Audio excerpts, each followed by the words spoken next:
Crenshaw, and we are live from the 704 once again for episode 98 of the 815 Exchange. And well, the NBA Finals have concluded and the NBA Draft is this week, so we got a full NBA segment, you could say. We also have a lot of interesting developments happening in the NHL and the Stanley Cup Finals. Colorado putting it on Tampa Bay. But of course, we'll talk about that. And Drake dropped. A surprise drop that has been very polarizing, but everything Drake does is polarizing. So we'll talk about that too. So yeah, plenty, and I mean plenty, to talk about here on episode 98 of the 815 Exchange. This is also being filmed on a Monday. I cannot remember the last time I filmed on a Monday. Might be the first time this summer. Besides maybe like the first week I filmed on a Monday. It feels like old times filming on Monday and editing and doing everything on one day. Also, happy Juneteenth as well. Happy Father's Day, a day late to all the fathers out there. So yeah, there's to you. And without further ado, as always, remember that everything you are looking for can be found in the description. It's in the description. You're looking for timestamps, you want to see me talk about the Stanley Cup Finals, or you want to hear me talk about the NBA for the week, or you just want to skip ahead to Combat Sports, which kicks us off today. Feel free. Timestamps is long-form content. I get it. Even though we've had some 30-minute episodes, still long-form content.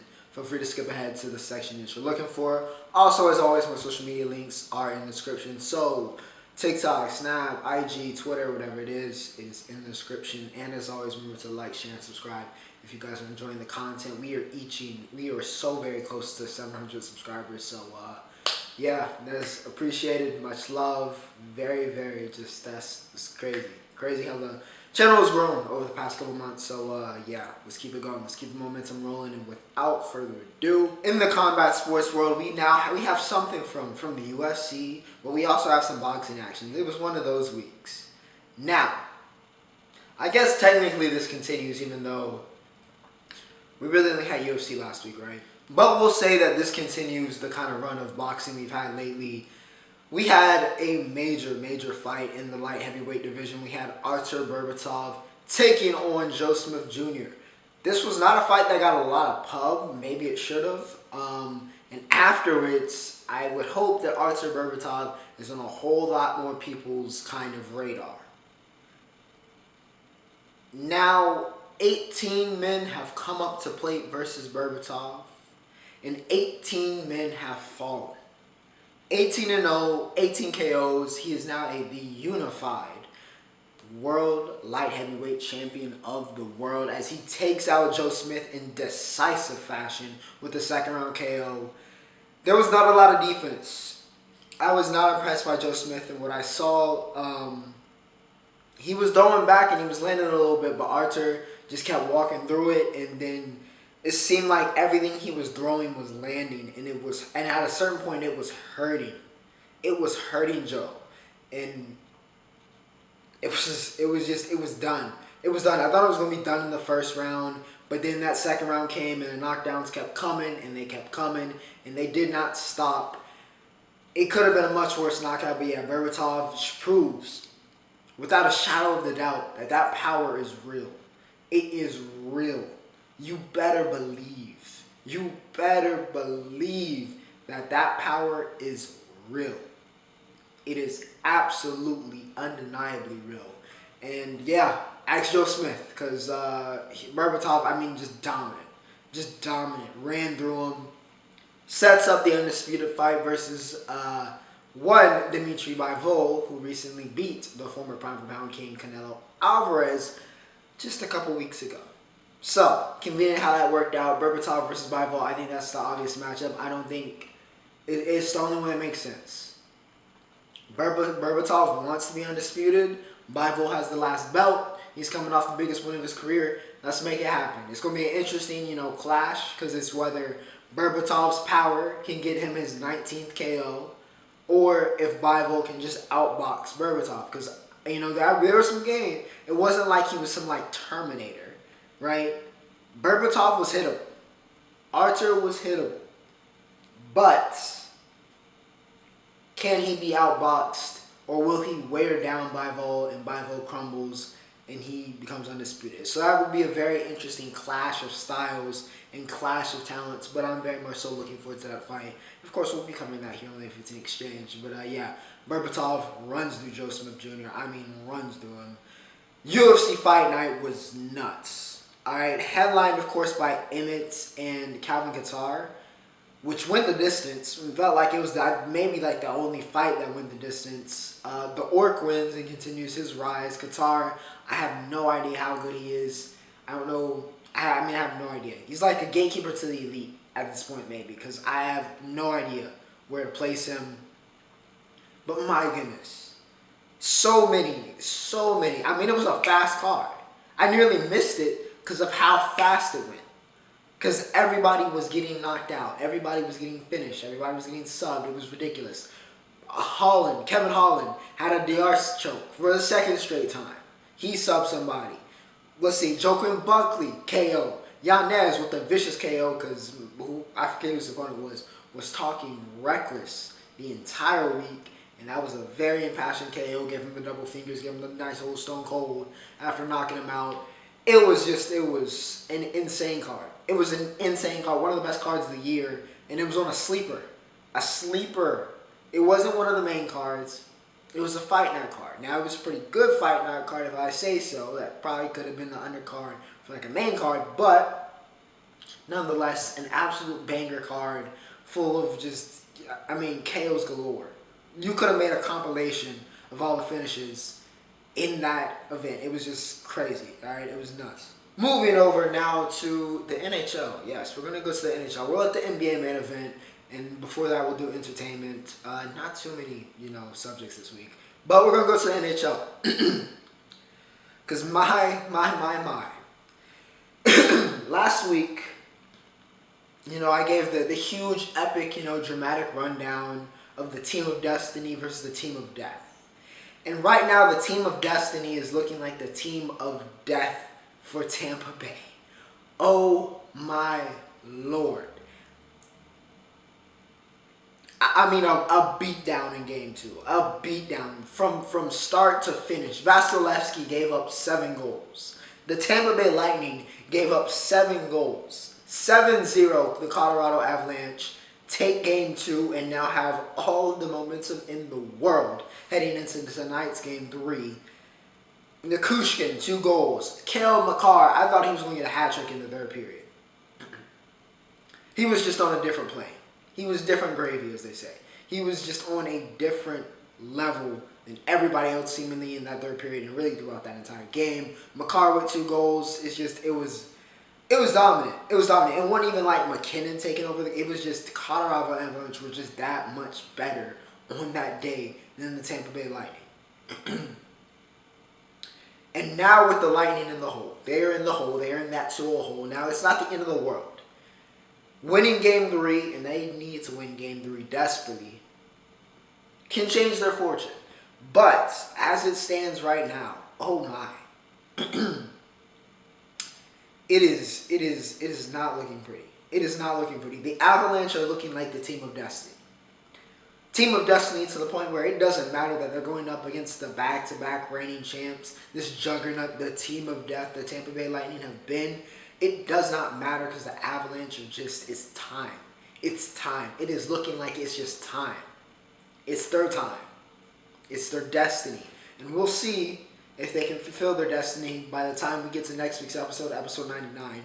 But for now, Lightning must win game 3. Absolute must win. It's the definition. Underline it 1,000,000 times. Must win game 3. If they do not, it's wraps. It's over. I will say that right now. You're not coming back from a 3-0 against this Avalanche team. So they absolutely have to win tonight. Avs just got to continue being as ruthless as they've been this entire playoffs. Put them in the bag. Finish it off. That's my only advice. NHL playoffs has been great. They had the prospects in, as they always do for the Stanley Cup. I think last game, so that was a hell of a treat. But yeah, Avs looking like the Team of Destiny. Now to head over to music, television, movies. No movies this week, but it is the entertainment segment. Drizzy. All right, let's talk about it. Let's talk about it, alright? Let's talk about it. Some of you may have been awaiting this because Drake is known to be my favorite artist. He is absolutely my favorite artist. There is no ifs, ands, or buts about it. The boy from 6 is my guy. He came out with a surprise drop, honestly, Nevermind. And it's been a very, even more polarizing than usual. It seems that people either A, love this album, or B, hate this album. This is the worst album he's ever dropped. And I guess maybe even we could throw in a C. There's just people that it's just growing on and they're like, oh wow, this is not that bad. That seems to be the 3 reactions that we're getting. Either, I love it, what an album, amazing album. B, this sucks, what the Drake. And C, this kind of bangs. It's not too bad. 3 options. That's it. That's it. There's no gray area. It's just those 3 options. That's all the reactions I'm seeing. Even amongst my friends, those are the 3 reactions I'm seeing. First, let me start off with this. Before I get into my own album review and, of course, the rating I'm giving Honestly Nevermind. I don't know. I understand, but at the same time, I don't know how y'all didn't see this. I really don't know how this wasn't formulated. Of that this was going to be a dance or a house or a Afrobeats centric album. I don't know how that wasn't tipped off in your mind. Cause number one, it's a surprise drop. There was no album lead up, right? There was no build up. He just literally announced it earlier on Friday. On Thursday. Earlier on Thursday said, hey, this is coming. 7th album. Honestly, Nevermind. Track list. Producers. Boom. That's it. That's what we were told. 14 songs. 1 feature. That's it. Surprise drop. No build up, no lead up, no dramatic theme. No, none of that. Surprise drop. So that's number 1. Number two. It is an early summer drop. And believe it or not, if you've been on social media over the past couple really years, as people get closer to this, idolization of Summer 22, a lot of people, were asking if they could have an Afrobeats, dance-centric, one dance, controller, passion fruit flavored Drake album, and what that would be like. And here we are, beginning really of summer really truly kicking off. What did you think the album was going to be? Did you think it was going to be dark and moody and like that for an early summer drop? Did you really think that? So number 2, early summer drop. Number 1, of course, surprise. And number 3, the nail in the coffin. The executive producer is Black Coffee. Now, most of you who is Black Coffee, Chris, I have no idea who that is. Black Coffee, South African Afrobeats producer, is the executive producer for this album. Not 40, Black Coffee, the South African Afrobeats legend. That is who he is. Those 3 things should have told you that this album is not going to be like the albums that you usually heard from Drake. Now, with that said, that should have tempered your expectations, and you really should have been surprised. Why aren't we getting any bars? Why aren't we getting the usual Drake stuff? Until Jimmy Crooks, which is one of the standout tracks in my opinion on the album. But until Jimmy Crooks, why aren't we getting all of that? That's why, alright? Because the album was not the usual hip-hop, R&B, whatever you want to call it, genre that Drake does. It was a dance, it was a house album, it was an Afrobeats album. That's what it was, alright? That's what it was. It wasn't hidden. It wasn't, if you just thought about it for maybe 30 seconds, you would have thought, alright, this might be not the usual album that we get from Drake. Now, with that said, my album score for Honestly Nevermind, I don't know why I broke that up into syllables, is going to be a 7.5. Alright, I'm giving it a 7.5. It is not my by any means. By any means. Now, I do believe that's going to grow on me, but it is by far it's not my favorite Drake. All right, it's not my favorite Drake. I'm not gonna say and lie that this is my favorite genre that he takes on. And you know, that I did like the second half better than the first half. I also tweeted that out. I feel like the second half was much stronger than that first half. I think it took a little bit for me to get adjusted to the sound and kind of get in. And when I got settled in is when the album really picked up, and I caught that tempo, right? I caught that wave. But it took a little bit. It took a little bit. Not every song made the playlist. It wasn't like 14 for 14, in my opinion. 7.5. It was not horrible, horrific, whatever. I don't know. Maybe it's because I knew what the expectations of what the album was. So I wasn't caught off guard and was like, what the is this? But yeah, it was 7.5 for me. It was okay. It was okay. It was okay. Jimmy Crooks with 21 was a standout because that's just kind of the usual we get. But amongst the others, I know Overdrive, A Keeper were definitely ones that I was definitely enjoying, especially off the first listen. Tyler Bynes also was one. It was a lot of that second half. You could really just write that Liability. A lot of that second half really started to hit for me. And yeah, seeing as it grows as we go forward, I could see it being an album that grows on me for sure. And maybe that score ends up bigger, or maybe it ends up lower. But right now, I'm gonna say a 7.5. It wasn't necessarily, I guess, mid, but it wasn't even like the greatest, like, you know, Afrobeats or dancehall. But one thing I do want to say is I respect the creativity, and I respect the versatility, even though it wasn't, you know, my favorite or like my usual type of genre that I enjoy. I respect the creativity. I respect the versatility. I don't ever want to hear the Drake. Every Drake song sounds the same. That has been a stupid argument, and now it is an invalid argument, and a completely and utterly invalid argument because the man just made an entire album of a different genre than the one he is known for. An entire album worth. Do not give me the Drake he is ridiculously versatile. Ridiculously. So, 7.5, honestly, Nevermind. You guys, I'm sure it's probably all over the place on your scale. You can let me know how you feel about it, but yeah, that's how I'm feeling about Honestly Nevermind. The music video for Falling Back was hilarious. If I was ever rich and famous and had the finances, I would absolutely do a music video where I married 20 or 30 different IG models and do a party. That was fantastic. Moving on here, we go to Miss Marvel. Won't say too much about episode 2. Won't say too much. We'll keep it relatively spoiler free, unlike what we're going to do for the boys.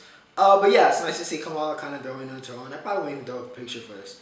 But yeah, nice to see Kamala kind of growing into her own. The show is actually, I mean, I'm going to be honest, it's better than, I know a lot of people were like on the fence.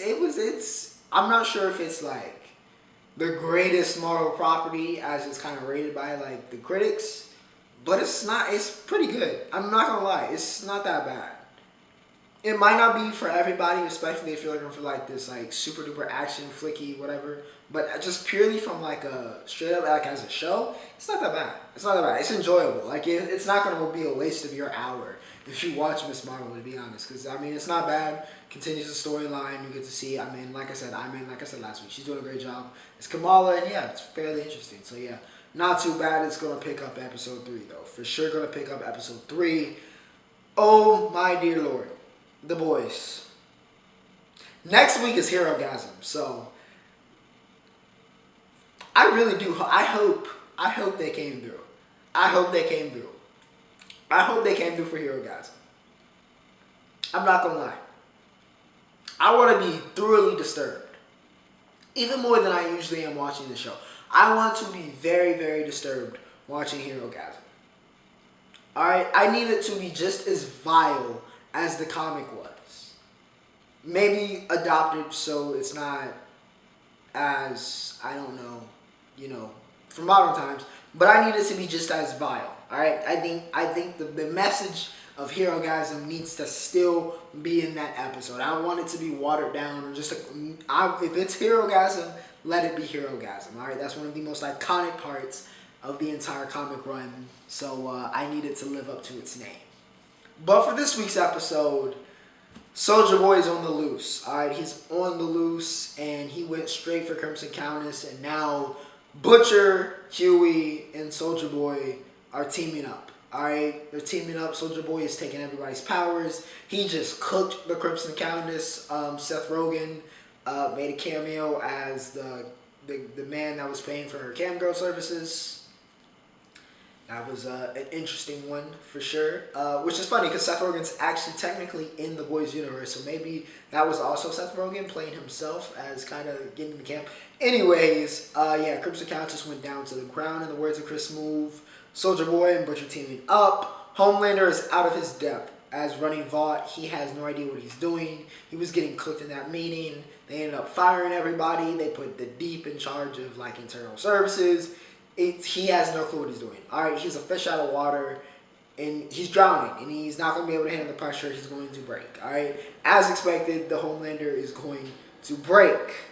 He's going to, undisputably, he's going to. The most, for some reason, and I don't know if it's truly they've been that controversial, or as it's just been certain sections of the internet have been triggered or whatever. But the Black Hawk versus A-Train, which I don't know why. I guess Black Hawk allegedly has this like legion of fans. They're like, oh, he did nothing wrong, which is dumb because he was a blatantly racist character. That's like watching Hitler do a speech and being like, I mean, he's not wrong. He's talking about, the final solution. Maybe he's not wrong.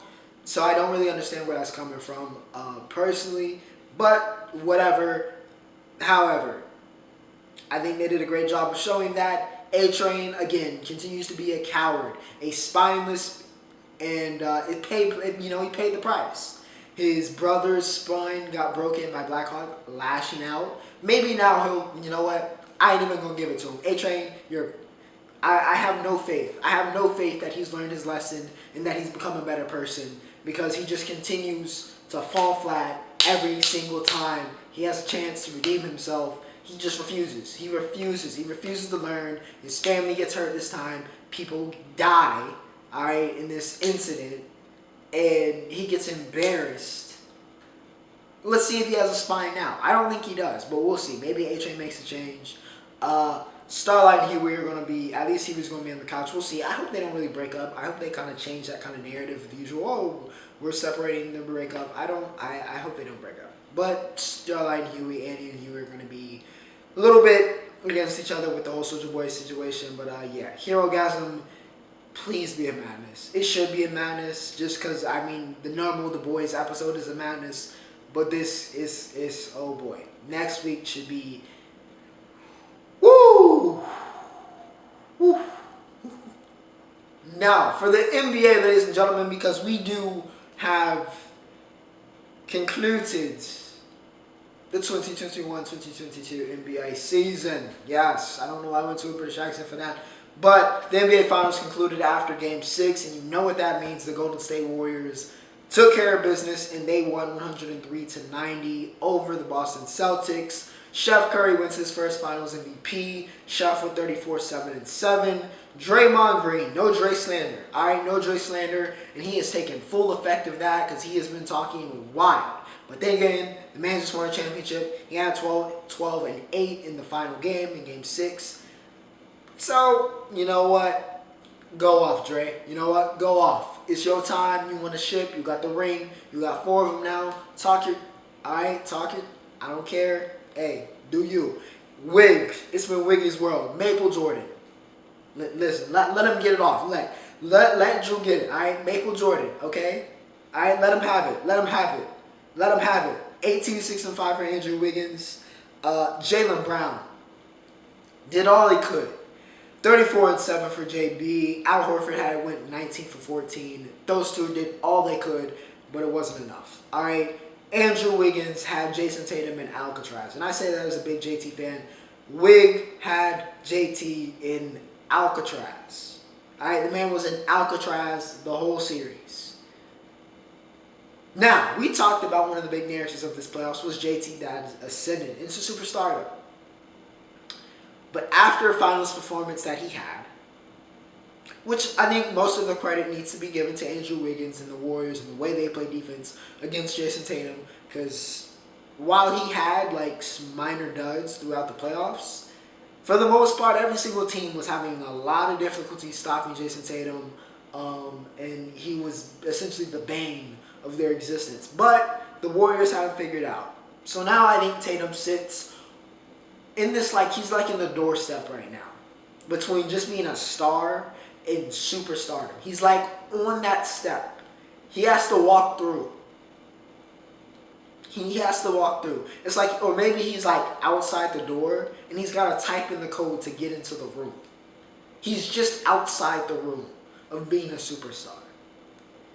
And I think this is going to be a very important offseason in seeing how he develops, whether it's his handle, his decision making, or just his overall all-around game, and determining which path does JT go on from here. Now he's getting clowned about the Kobe stuff, which I don't really care about. I don't really think it's that funny, to be honest, because it's kind of played out respectfully. And that's not even me as a Tatum or a Celtics fan, because I'm not a Celtics fan. But I don't know. It's kind of corny to me. I don't know. It's not really hidden. But some of y'all that's, woo, are you gonna go text Kobe? I don't really get it. I don't get the point. But anyways, he can go one or two ways. All right, this could break him, and Tatum never reaches the potential we believed he had, and he stays as is. Celtics probably never win another championship, or even, well, yeah, they probably never win another championship. They probably never win a championship with this kind of era. It gets blown up. Or Tatum ascends. He gets into that room. He breaks the code. Him and JB stay together. The Celtics keep the core. They win championships. They get rings. One or two ways this is going to go. I wish JT the best. I do. But for this series, he wasn't that guy. Andrew Wiggins was that guy, and Steph Curry was absolutely that guy. A great finals performance from the chef. Cements in his spot, definitely in that discussion, even though he kind of was already. And I've said previously, many of times on this podcast, that he will be considered arguably the greatest, if not the greatest point guard of all time. Now, it slowed down a little bit, and I was very proud of y'all, all right? I was very proud of y'all. Maybe y'all heard my message last week, because, you know, it wasn't as crazy this week with, oh, is Steph the greatest player of all time? Like, I didn't hear much of that. Y'all said he's got a seat at the table, which I would agree. He's got a seat at the table now. He's amongst those all-time greats in that kind of top 10. Around that 10 measure, you know?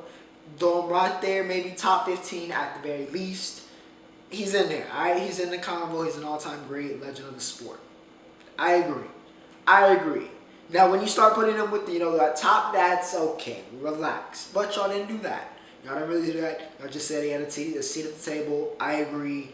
Yeah, legendary figure. We already knew this, but yeah. Just another cherry. This was his. This wasn't with KD. And yeah, this was his. I think this one means a lot more than the others. Maybe like the first they won, Golden State, but those not necessarily are tainted, but they aren't valued as much because of what happened following with Braun. It ended up becoming almost a part of Braun's legacy, because then it was Braun overcame, and then he beat that Golden State team, and they had to get the ultimate trump card and create the greatest team of all time by grabbing KD. And then those rings aren't as valued because it was like, all right, you had a team that was just that much better than everybody else in the league. And Braun had to carry the husk of a Cavs team to try to play all. And then, you know, you get to here where it felt like it was pretty even, and Chef won Finals MVP this time, so it felt like it meant more. You know, it felt like it meant more, so all credit due to Chef. Congratulations to the Warriors. Fourth for that core. We didn't see Game 6 Clay, but he has been partying like Game 6 Clay period. So, like I said, congrats to the Warriors. Celtics, do not pull the Lakers and blow your core up. That would be so stupid. That would be so very stupid. You have a championship contending team. Just got to get better. Now that you've got that experience, you've been there, you've experienced it all, learn from that, grow from that, get better, and you can get back. Absolutely can get back. Also in the NBA, it's the NBA draft this Thursday, so we'll do a brief NBA kind of draft preview. Orlando has the #1 overall pick. I think they're going to pick Chet. I think they're going to pick Chet. I think the Suggs-Chet connection back from Minnehaha, I think it's coming back. That's my prediction. I think Chet's going number 1. Is he the best player in the draft? I don't know. Him, Jabari, and Paulo seem to be all on that similar tier of, you can have any one of them as the number 1 guy. I think Orlando is favoring either Chet or Jabari. But yeah, I think the connection to Suggs makes them, go with Chet. Orlando has a pretty decent track record of picking centers very, very early in the draft. So, yeah, I could see that going there. OKC has the number 2 pick and Houston has the 3 pick. Houston's like I said, when the draft lottery hit, they got the perfect position. They can sit back and relax and watch whoever y'all pick of the big 3, and then I can have the easiest pick in the world. I have the easiest pick in the world. I either get Chet, Jabari, or Paulo. I'm just picking whoever's left, and that's it. Easy. Done. So, dream scenario for them, OKC, they'll pick probably Jabari, I'm thinking. I think they probably go Jabari if he's there, and I think Paulo ends up in Houston, which, honestly, all those pretty good fits. Pretty good fits, and with the young team that Houston has, getting a Paulo would be super duper interesting. OKC with Barring and that young team would be interesting. Orlando getting Chet and bringing him back with Suggs would be super interesting. So yeah, top 3 going to be interesting to see where they go. Other players, Benedict Mathurin. I think he's been getting kind of slept on. After what he did at Arizona and his profile and his skills, I think they're comparable with like an Ivy or Shaedon Sharpe, right? I don't think he's too far off that level, and I think he's been slept on a little bit. So interested to see where Benny ends up going. Jaden Ivey. Some people think him and Shaedon Sharpe should be considered amongst that top 3. We'll see what happens. Stop trying to make Jaden Ivey a point guard. All right, stop it. He's a 2, maybe a combo guard. I'll give you a combo guard, but stop trying to make him a 1. Stop trying to make every guard just because he's, I don't know, he has some semblance of a playmaking skill, even though that's definitely not one of his strengths. Stop trying to make every guard a point. It's just stop. He's 2 guard. He's shooting guard. That's what he played in college. He's 2 guard. Yes, he can handle the rock, but that doesn't mean he's a point guard. But yes, Ivy, interested to see where he goes. He was an electrifying scorer in college. Keegan Murray was amazing for Iowa this past season. I think he's more of a 4 in the league. We'll see what happens there. Shaedon Sharpe, the great unknown, former number 1 overall recruit, went to Kentucky, didn't play at all. Now he's in the draft. I have no idea how good Shaedon Sharpe is. We have his EYBL footage and his senior year footage, but we did not see him play basketball for a year. So I do not know how good Sharpe is. Should he be amongst the elite? Is he just kind of like a lower lottery guy? I don't know, but there's a lot of potential, a lot of promise. He was, of course, the number 1 prospect for a reason, coming out of high school. But I don't know. A lot of unknowns with Sharpe, and of course, the Charlotte Hornets. Got embarrassed by Kenny Atkinson. Do not embarrass yourselves. Pick Mark Williams. Please, just pick Mark Williams. Just pick Mark Williams. If he's there, pick Mark Williams. If not, maybe Walker Kessler or Jalen Duren. If Jalen Duren is there, even though I don't expect him to be there. But pick Mark Williams. All right? Pick Mark Williams, please. Y'all need him desperately, and he's a perfect fit. But yeah, should be an interesting NBA draft. Of course, we'll be tuned in. We'll talk about everything that happened next week on episode 99. Now, with that said, ladies and gentlemen, we have reached the Roundup. And well, Max Verstappen continues to expand his lead in the F1 standings. He gets the win in Canada at the Canadian GP. Carlos Sainz, Lewis Hamilton, George Russell, who was collecting top 5s like they were candy at Halloween, and Charles Leclerc is 6. Not been fun for Charlie. Not been fun for Charlie this year. Started off so well, but it's just deteriorated. Max, however, is having the time of his life. He's been the man. He is the guy. All right, he is definitively the guy right now in the sport. George is almost passing Lewis at this point, if I'm being honest, even though Lewis got podium for the first time in a very, very long time. But Max is the guy. He's the guy right now in F1. I don't think that really should be up for dispute. He's having a dominant year.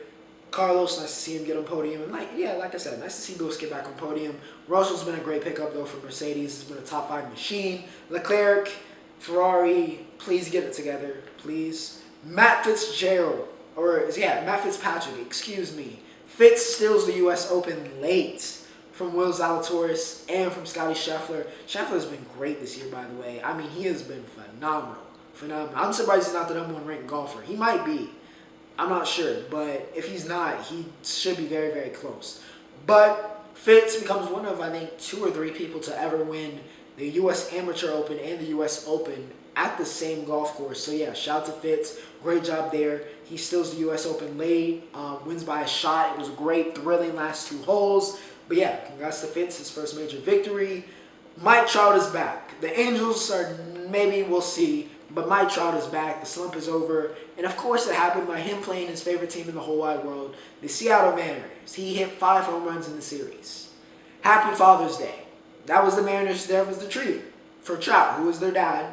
He's their daddy. He is their father. Happy Father's Day. Here's 5 home runs to get you out of your slump. And now you have a higher OPS than Aaron Judge, who was leading the MVP conversation, even though you were just in a slump. Anyways, Mike Trout, best player on the planet. You know how this goes.